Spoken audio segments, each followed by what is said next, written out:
믿음으로 보고 믿음으로 해석하고 믿음의 말을 할 수 있는 축복의 사람들 될 수 있기를 간절히 소원합니다.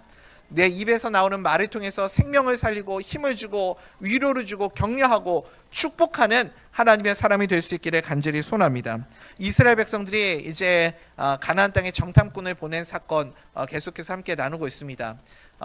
오늘 이제 신광야에서부터 출발해가지고 사막을 지나서 네겝을 지나가지고 헤브론으로 올라가서 40일 동안 헤브론에서 이제 정탐을 하고 돌아온 내용을 보고하고 있습니다. 여기 민수기 13장 22절 우리 한번 읽어보도록 하겠습니다. 시작. 또 네겝으로 올라가서 헤브론에 이르렀으니 헤브론은 애굽 소안보다 7년 전에 세운 곳이라. 그곳에 아낙 자손 아히만과 세세와 달메가 있었더라. 아멘. 소안은 어디냐? 소안은 애굽의 수도라고 생각하시면 됩니다. 그러니까 유서 깊은 애굽의 도시인데 이 애굽의 도시보다도 7년 전에, 그러니까 굉장히 오래된 도시가 헤브론이라는 거죠. 헤브론은 어떤 곳이냐? 오래 전부터 유서 깊게 이곳에 사람들이 정착하고 살았던 곳이다. 그만큼 살기 좋은 곳이고 천혜의 요새 높은 고지대에 있기 때문에 점령하기도 힘들고, 또 그 안에 살고 있는 사람들이 어떤 사람이에요? 아히만과 아낙 자손인데, 아낙 자손은 거인 족속이잖아요. 거기에 아히만과 세세와 달메, 아마 이 사람들은 그러니까 그 아낙 자손의 거인족에 어떤 속해 있는 가문의 이름이었던 것 같습니다. 한마디로 쉽게 말해서 이 헤브론은 너무너무 살기에 좋은 곳이다라는 것입니다. 좋은 땅인데, 그런데 고지대에 있기 때문에 점령하기가 쉽지가 않아요. 거기서 40일 동안 정탐을 하고 돌아왔는데 뭐 과일도 엄청 좋고 젖과 꿀이 흐르는 땅이고 너무너무 좋다. 다 이것을 보고 와서 정탐을 하고 돌아와서 보고를 하는데 10명의 정탐꾼과 2명의 정탐꾼의 보고 내용이 완전히 다르잖아요. 그러니까 같은 것을 보고 해석이 다르다라는 것입니다. 21절부터 27절까지가 그들이 보고 온 것을 보고하는 내용 아닙니까? 보고하는 내용의 핵심이 뭐예요, 여러분? 하나님이 약속하신 땅, 그 땅이 정말 좋은 것은 맞다. 그런데 거기에 있는 사람들이 너무나 강력하기 때문에, 거인 족속들이 살기 때문에 그 땅은 우리가 차지하기가 힘들 것 같다. 이렇게 보고하고 있습니다. 그러니까 이 사람들이 한 말이 거짓된 정보가 있어요? 잘못된 정보가 있습니까? 틀린 말 했습니까? 다 맞는 말을 했죠. 다 있는 사실만 이야기를 했어요. 그런데 뭐가 빠졌죠? 빠진 게 뭐예요? 하나님이 빠졌잖아요. 믿음이 빠졌잖아요. 그러니까 우리가 하나님을 빼놓고 이야기를 하고 믿음을 빼놓고 이야기를 하면 이렇게 다른 해석이 있을 수 있다는 겁니다. 우리는 하나님이 약속을 주셨잖아요. 그 가나안 땅을 하나님이 약속하신 땅 아닙니까? 너희들이 그 땅을 차지하게 될 것이고 내가 그 땅을 주리라. 너희들이 차지할 땅이 어떤 땅인지 가서 보고 와라. 그러면 우리가 그 땅을 보고 와서, 이스라엘 백성들이 보고 와서 어떻게 정탐한 것을 어떻게 보고를 해야 맞습니까? 정말 하나님이 약속하신 대로 그 땅은 좋은 땅입니다. 그 땅에 거주하는 사람들은 강하지만 우리가 능히 그 땅을 차지하게 될 줄 믿습니다. 이렇게 고백해야 되는 게 정상 아닙니까? 아멘은 여러분, 아멘은 오늘 왜 이제 안 하시기로 작정하신 거예요? 예, 그래서 우리가 결론을 다 알고 있지만 이 12명의 정탐꾼 가운데 2명의 정탐꾼과 10명의 정탐꾼이 보고한 내용이 너무나도 큰 차이가 있습니다. 어떤 차이가 있는가? 결국은 믿음의 차이다. 믿음의 차이에서 두 그룹의 해석이 달라지고 보는 것이 달라지는 것을 우리가 알 수 있습니다. 10명에게는 분명히 이 10명은 분석력도 있고 분별력도 있고 아주 판단력도 좋은 그런 사람들이었습니다. 그런데 그들의 해석에는 믿음이 없었다. 믿음이 없었기 때문에 아무 의미 없는 보고가 되었다라는 것이죠. 오늘 말씀을 통해서 우리가 다시 믿음이 무엇인가, 믿음이란 무엇인가를 정립할 수 있었으면 좋겠습니다. 우리는 믿음으로 사는 자들 아닙니까? 이렇게 여러분 오늘 돌림 노래 하시기로 작정하신 거요? 누가 아멘 먼저 하면 선창부창 이렇게 하시기로 마음을 먹으신 겁니까? 하실 때 같이 이거 아멘도 하나가 안 돼가지고 우리가 참 근데 예, 그런데 여러분 우리는 믿음으로 사는 자들인 줄 믿습니다. 아 이제 잘하시네요. 믿음이 없으면 아무것도 아니잖아요.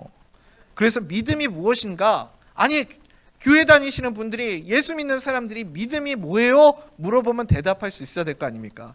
믿음이 무엇인가? 오늘 내가 가지고 있는 나의 신앙은 도대체 어떤 신앙인가? 이거 다시 한번 정립하는 그런 시간 될 수 있기를 간절히 소원합니다. 믿음은 무엇인가? 첫 번째, 믿음은 보는 것입니다. 보는 것. 그리고 두 번째, 믿음은 해석하는 능력입니다. 세 번째, 믿음은 생명이에요. 믿음은 생명이기 때문에 반드시 우리 안에 이 믿음은 성장하고 자라야만 합니다.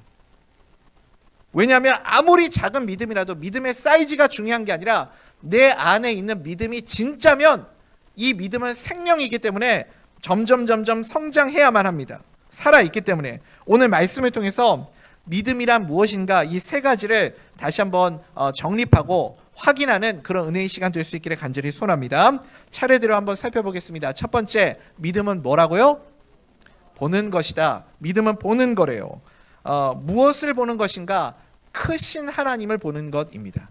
믿음은 문제보다 크신 하나님을 바라보는 것이 믿음이에요. 문제를 쳐다보는 것이 아니라 오늘 우리가 찬송 불렀잖아요. 모든 상황 속에서 주를 바라볼지라. 모든 상황 속에서 나의 상황과 형편과 처지와 문제를 바라보는 것이 아니라 믿음의 눈들어 주를 바라볼 수 있는 하나님의 사람들 될 수 있기를 간절히 소원합니다. 그러니까 내 안에 믿음이 없으면 문제가 점점 커지게 보이고 그래서 문제만 바라보게 되는 것이고 반대로 믿음의 눈을 가지고 있으면 문제보다 더 크신 하나님을 바라보기 때문에 문제는 사라지고 하나님만 바라보게 되겠죠. 세상과 나는 간 곳 없고 구속한 주만 보이도다. 그게 믿음의 고백 아닙니까? 그래서 세상과 나의 삶 가운데 모든 문제들은 다 사라지고 구속한 주님만 바라볼 수 있는 사람, 그것이 믿음의 사람인 거죠. 목사님, 왜 제 인생은 이렇게 문제가 많은지 모르겠어요. 그냥 하여튼 눈만 뜨면 문제투성이에요. 살 수가 없어요. 하시는 분은 뭐냐면 목사님, 나는 믿음 하나도 없는 사람입니다. 인증하는 거예요. 나는 믿음 없는 사람입니다. 스스로 인증하는 거라고요. 왜요? 크신 하나님을 바라보지 못하고 문제만 바라보고 살고 있기 때문에 그렇습니다. 여러분 지금 10명의 정탐꾼들이 돌아와가지고 왜 이렇게 안악자손들이 크게 보일까요? 안악자손들은 거인 족속이 맞아요. 거인 족속이 맞지만 지금 자기들이 생각한 것보다 더 크게 보이는 겁니다. 문제가 더 크게 보이는 거죠. 우리도 이렇게 네덜란드 이런 데 가면 평균 키가 한 190 된다면서요? 거기는? 그러니까 이제 우리한테 한 185 이 정도면 되게 큰 키인데 거기 가면 최단신이에요. 왜 이렇게 키가 작냐, 먹다 말았냐 막 이런 거지. 그러니까 여러분 이 안악 족속은 족속이 이렇게 민족성 자체가 큰 민족이 있어요. 우리나라도 이제 제가 보니까 우리나라는 원래 작은 민족이 아닌 것 같아요. 요즘에 세계 평균 키를 보면 우리나라가 작지가 않더라고요. 제가 미국에서 해외에서 생활해봐도 한국 사람들 중에 이렇게 키가 큰 사람들이 많은데 옛날에 왜 우리나라가 이렇게 작았는가 생각해보면 잘 못 먹어서 그랬던 것 같고 우리나라도 이렇게 작은 민족은 아니거든요. 근데 저 유럽의 네덜란드 같은 독일이나 네덜란드나 이런 데는 골격이 다르잖아요. 턱도 막 이렇게 막 이러고 그러니까 그 사람들은 거인족속 출신들인 것 같아요. 거인족이 있었어요. 실제로 이 안악자손이 거인족은 맞는데 왜 이렇게 안악자손들이 크게 보이는 걸까? 하나님이 안 보이니까요. 하나님이 안 보이니까 문제가 더 크게 보이는 거 아닙니까?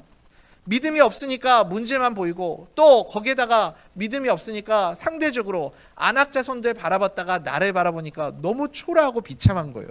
그래서 저 거인들에 비하면 우리는 뭐와 같다고 그렇게 비교합니까? 메뚜기와 같다. 그렇게 믿음 없는 고백을 하고 있는 것이죠. 믿음 없는 사람들은요 늘 하나님을 빼고 문제만 바라보니까 문제가 점점 이렇게 크게 보이는 것입니다. 우리 31절 말씀 읽어보겠습니다. 시작.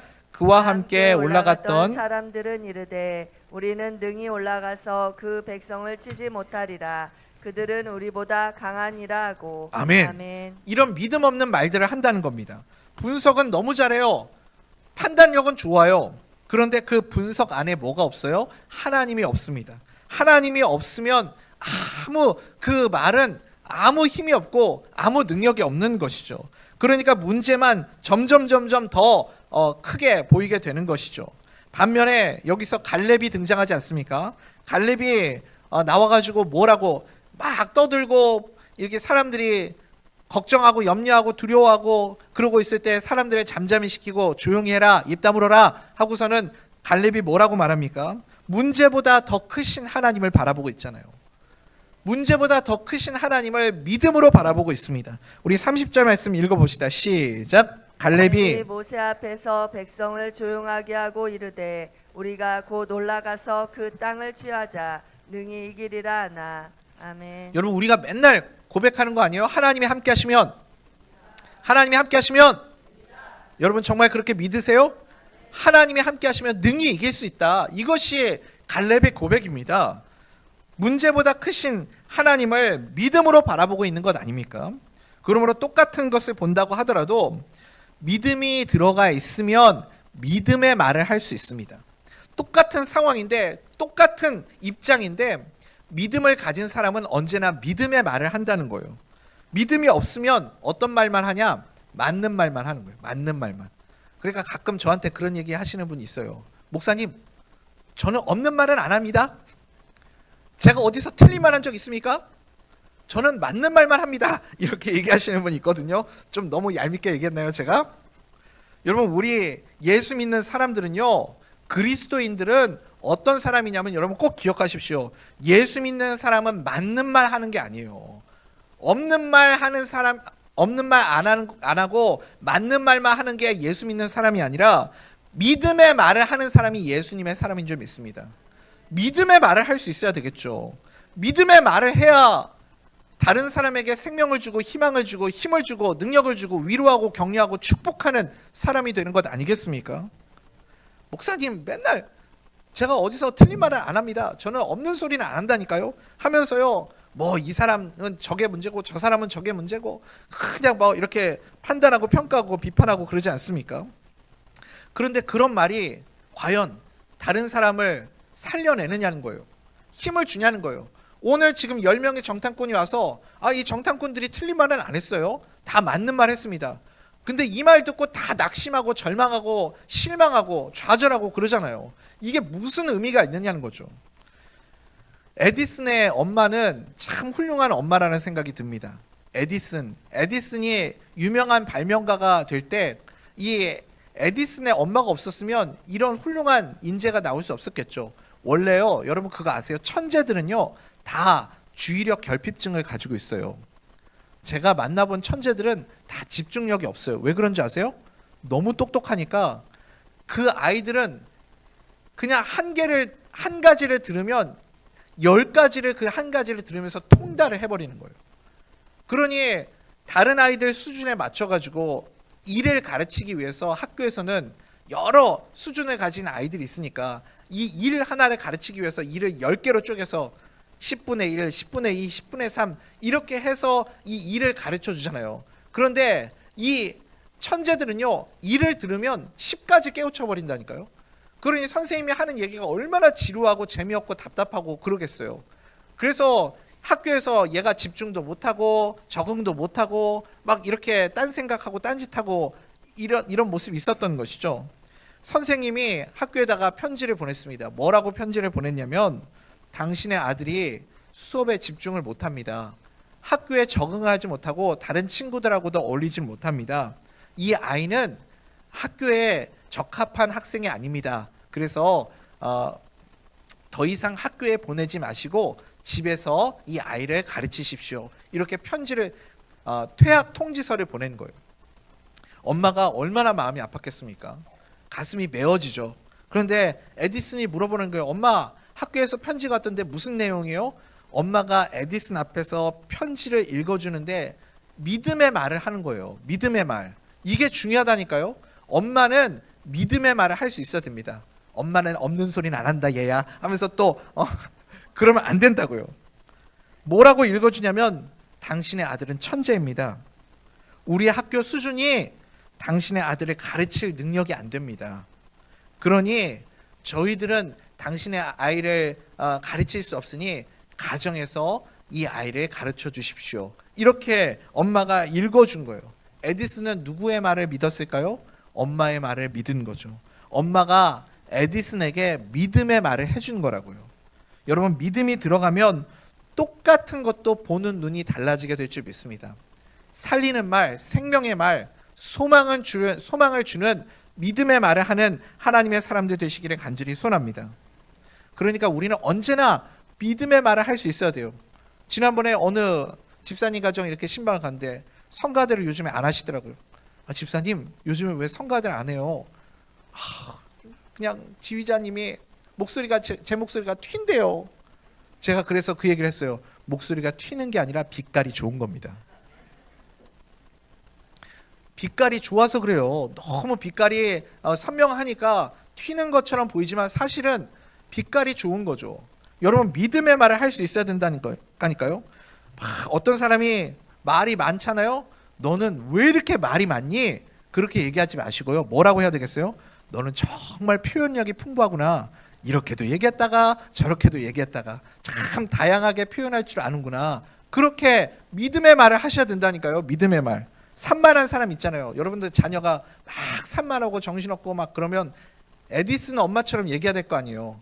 너는 왜 이렇게 산만하고 정신이 없어? 이렇게 얘기하는 게 아니라 뭐라고 그래야 되겠어요? 너는 정말 창의적인 아이구나.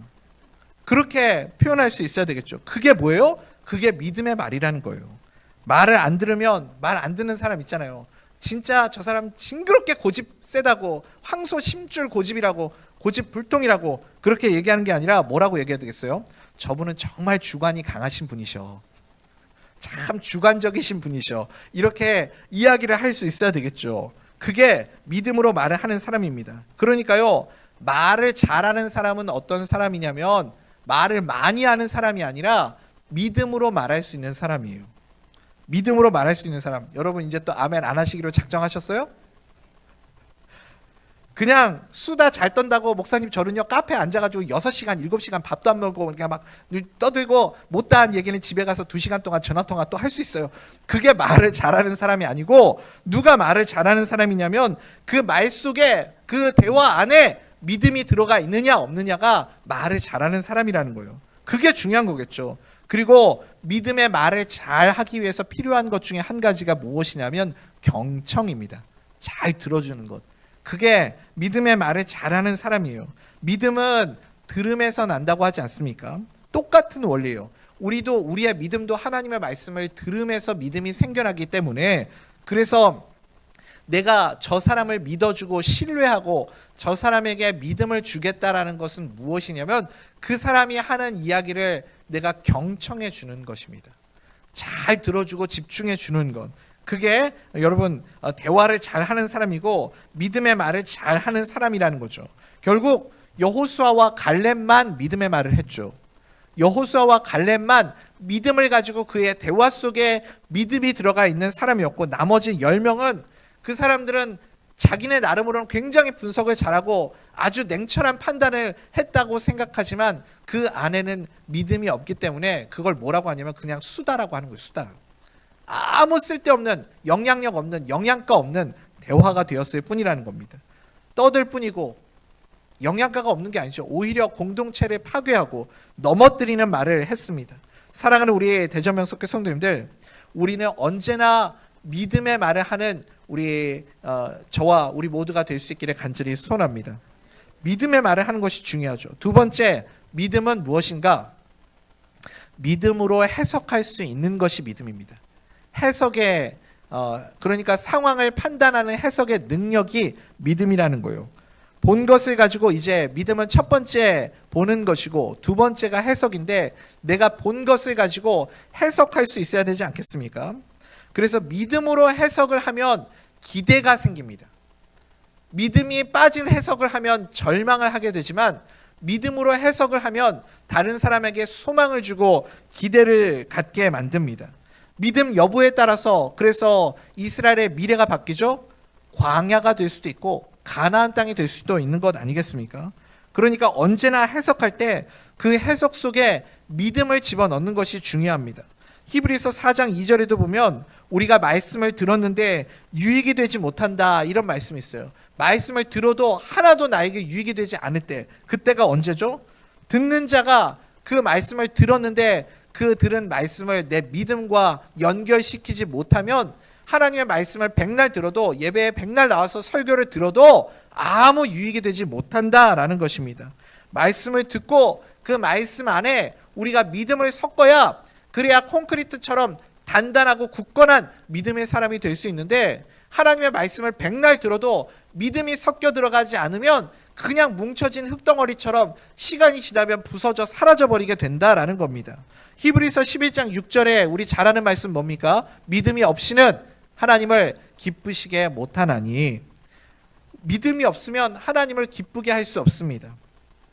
그러니까 이 말은 뭐예요? 믿음이 없으면 우리 인생 아무것도 아니라는 거예요.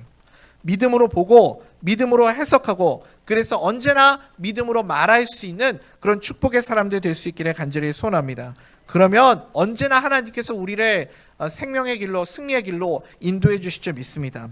이것이 믿음으로 해석하는 것이죠. 세 번째, 마지막 세 번째, 이 세 번째가 제일 중요해요. 믿음은 아까 말씀드렸죠. 믿음은 생명이라고, 살아있는 거라고. 그러니까요, 믿음은 살아있기 때문에 반드시 성장해야 됩니다. 성장하지 않으면 어떻게 되냐면 멈춰있는 게 아니라 죽는 거예요. 죽으면 어떻게 돼요? 썩게 되어 있죠. 그래서 믿음이 멈춰있으면 안 됩니다. 믿음은 무조건 성장해야 돼요. 여러분의 믿음이 계속해서 성장할 수 있어야 됩니다. 왜 이렇게 예배에 나와서 우리가 수요일 날에도 이 피곤하고 졸린 시간에, 지금도 몇몇 분들은 직장 생활 하시고 얼마나 피곤해요. 지쳐가지고 지금 거의 초죽음 상태가 되셔서 교회 오셔가지고 사경을 헤매시는 분들이 지금 몇 분 계세요. 근데 저는 진짜 너무 감사한 거예요. 아니, 힘들어도 괴로워도 이렇게 이 시간에 와가지고 예배 드리시는 이유가 뭐예요? 그래야 내 믿음이 성장하기 때문 아닙니까? 여러분, 내 믿음이 자라야 됩니다. 그냥 멈춰 있으면 안 돼요. 멈춰 있으면 현상 유지가 아니라 죽는 겁니다. 죽으면 썩게 되어 있다니까요. 믿음의 사이즈가 중요한 거 아니에요. 겨자씨만한 믿음만 있어도 산을 옮길 수 있다고 예수님이 말씀하지 않습니까? 처음에 우리의 믿음은 겨자씨와 같은 믿음이라 할지라도 주님이 주신 그 믿음이 내 안에 있으면, 그러면 그 믿음이 이제 자라게 만들 수 있어야 되는 거죠. 겨자씨만한 믿음이라도 있어야 되는 것이고, 그 믿음이 진짜면 반드시 커지게 되어 있습니다.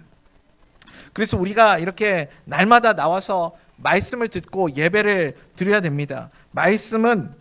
믿음은 말씀을 들으면서 믿음이 자라기 때문에 그렇습니다.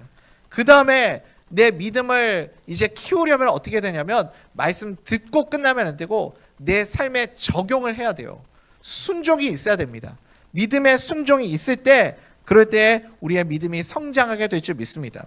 언제나 예수님의 제자들을 책망하실 때, 예수님이 베드로가 물에 빠져서 이렇게 허우적댈 때, 물 위를 걷다가 빠질 때 베드로의 손을 붙잡고 건져 올리시면서 예수님이 베드로에게 뭐라고 해요? 어찌하여 의심하였느냐? 그 다음에 뭐라고 그랬죠? 믿음이 적은 자요. 믿음이 적은 자요. 그렇게 책망하시지 않습니까? 그 말은 뭐겠어요? 왜 너의 믿음은 성장이 없느냐라는 거예요.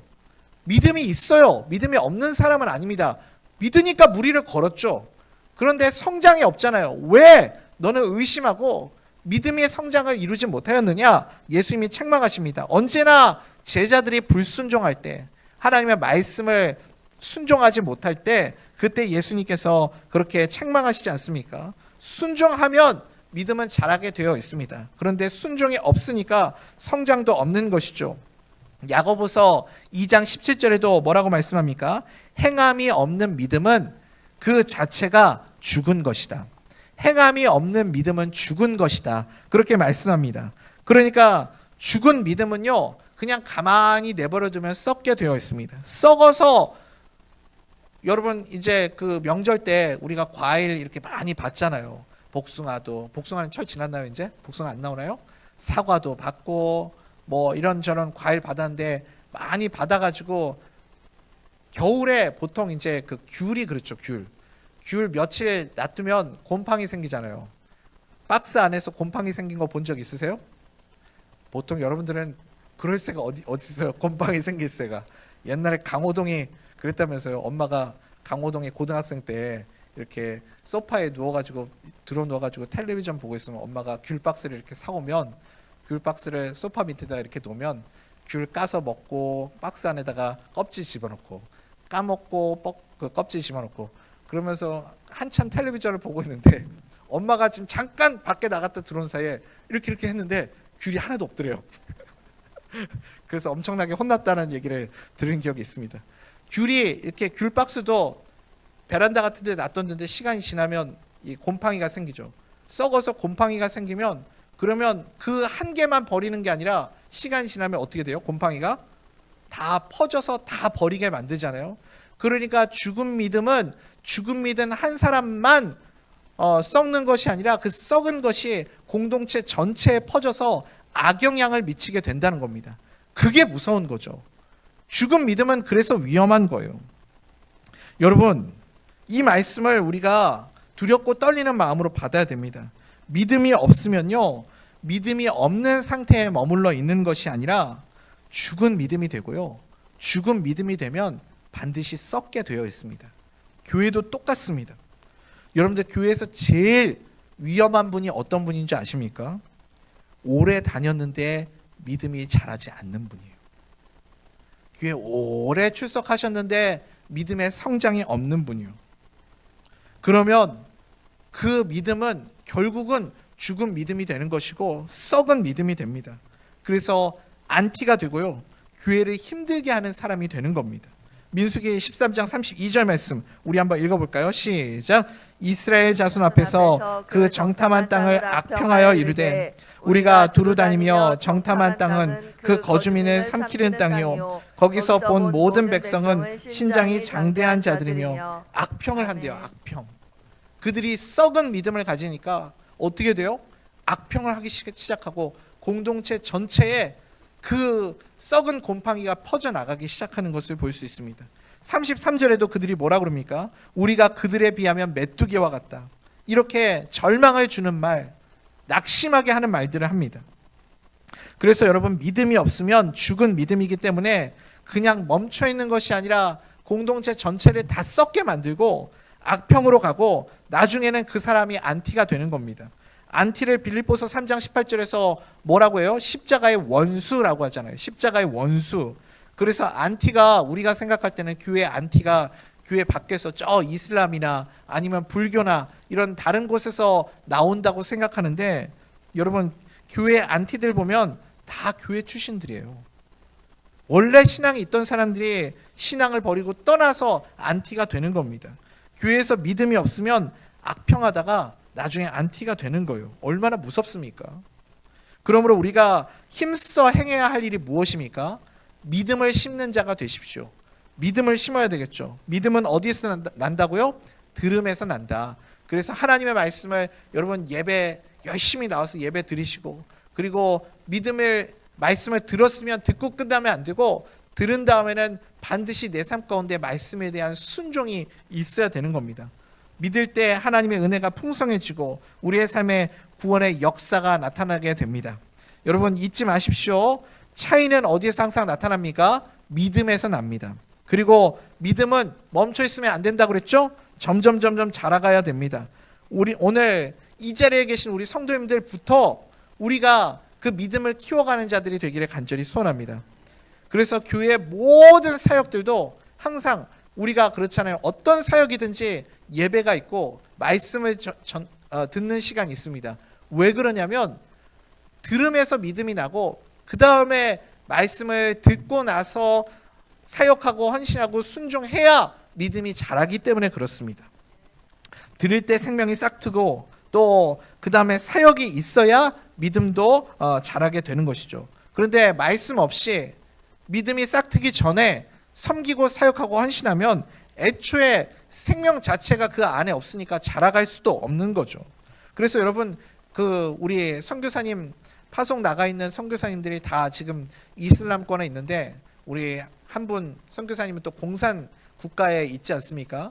공산권에 있는 나라들은요, 우리 한국에서 선교팀이 가는 거 막지 않아요. 다 하게 합니다. 선교 활동 다 할 수 있게 해요.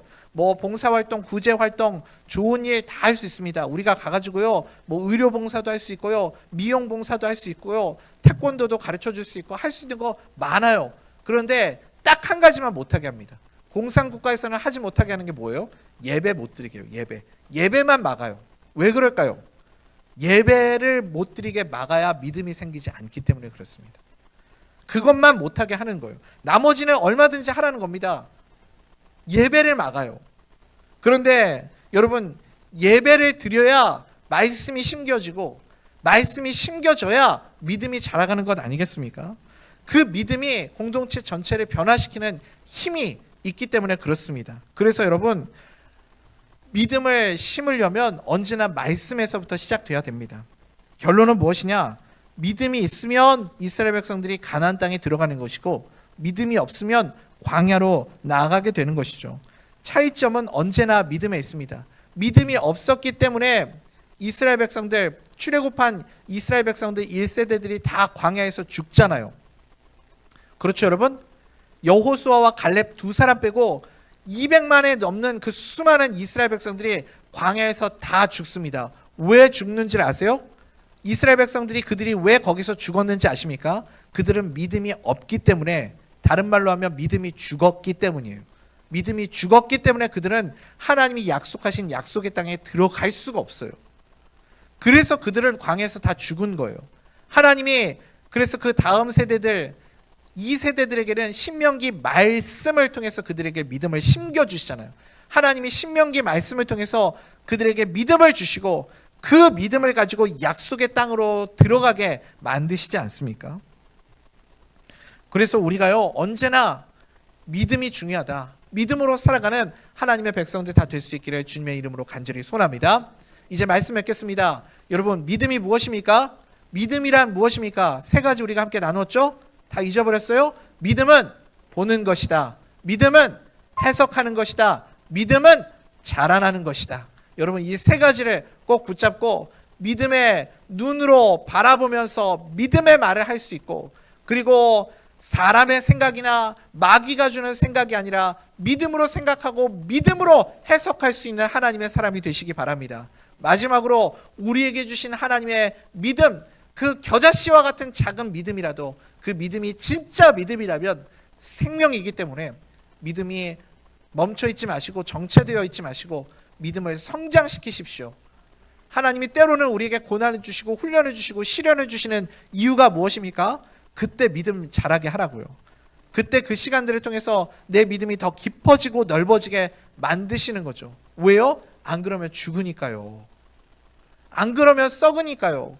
여러분, 이 시간들을 통해서 믿음을 키우시고 성장해서 하나님이 약속한 축복의 삶으로 약속의 땅으로 들어가서 그렇게 하나님의 말씀으로 살아가는 믿음의 삶들 다 될 수 있기를 주님의 이름으로 간절히 소원합니다.